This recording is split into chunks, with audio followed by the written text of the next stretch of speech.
So అదే చెప్పరా game changer ఎట్లుండే ఎక్స్పీరియన్స్ ఏంది కథ? మంచిగానే దిగింది. ధీర శూర ఆ స్మూత్. రోజు డే అంతా ఇక అట్లాంటి సినిమా చూసిన తర్వాత ఇక డే అంతా ఎంత డల్ గా పోతుందో. ఒక మంచి సినిమా చూస్తే డే అంతా హ్యాపీగా పోతుంది. ఉంటది, అవునవును. అదే నీకు ఆ మూవీ నీకు సాటిస్ఫై చేయకపోయింది అనుకో, ఆ రోజు 9 o'clock ఎగ్జామ్ పోయినా, ఏదో ఒక గంటన్నరలో ఏదో ఎగ్జామ్ కానిచ్చేసిన, బయటకు వచ్చేసిన. సో నిజంగా. నాకైతే నచ్చలేదు మూవీ. ఆ అసలు ఎట్లయిపోయింది అంటే దాంది ఏదో తీసి మన మొహాన కొట్టేసేయాలి. ఎడిట్ రపరపరపరప ఏదో ఒకటి తీసేసేయాలి, పొద్దుగా ఎడిట్ చేసి మన ముందు స్క్రీన్ లో వేసినట్టు ఉంటుంది సినిమా అది. ఆ ఆ ఏందో అది అట్లా అయిపోయింది అంది. ప్లస్ ఇంకా అందుకు సినిమాలు ఎంత 2 hours 45 minutes ఉండాలన్నాడు కదా. నాకు తెలిసి శంకర్ దాని వల్ల ఫాస్ట్ గా కట్ చేసినట్టు అనిపించింది మూవీ అనేది.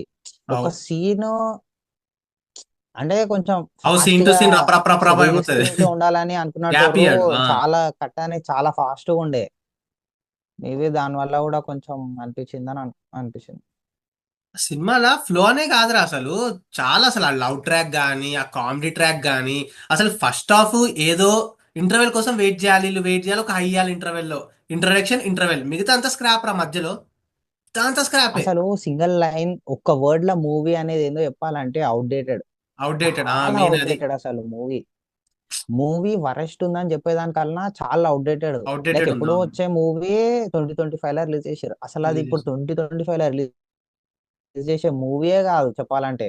సినిమా అప్పుడు శంకర్ పీక్ టైంలో వచ్చి ఉమ్. మరీ ఫాస్ట్ కట్ ఉంది కానీ కొంచెం ఎడిటింగ్ ఇంకా కొంచెం శంకర్ లీనియన్స్ ఇచ్చి అరే తీస్తే ఇంకా అప్పట్లో అయితే పక్కా మంచి మూవీయే. 10-15 టైంలో ఈ విజువల్స్ ఈ రిచ్నెస్ తో వస్తే స్టన్ అయ్యేటోళ్ళు జనాలు.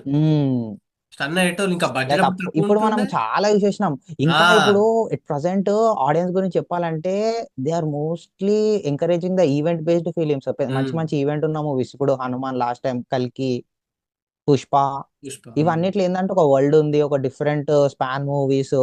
ఇట్లాంటి మూవీస్ చూసి సడన్ గా ఒక అవుట్డేటెడ్ మూవీ చూసేసరికి అవి అదే. ఇంకోటి ఏంటంటే అసలు పొలిటికల్ జానర్ కదా, అందరు ఆ సీన్స్ ఆ ఫెమిలియర్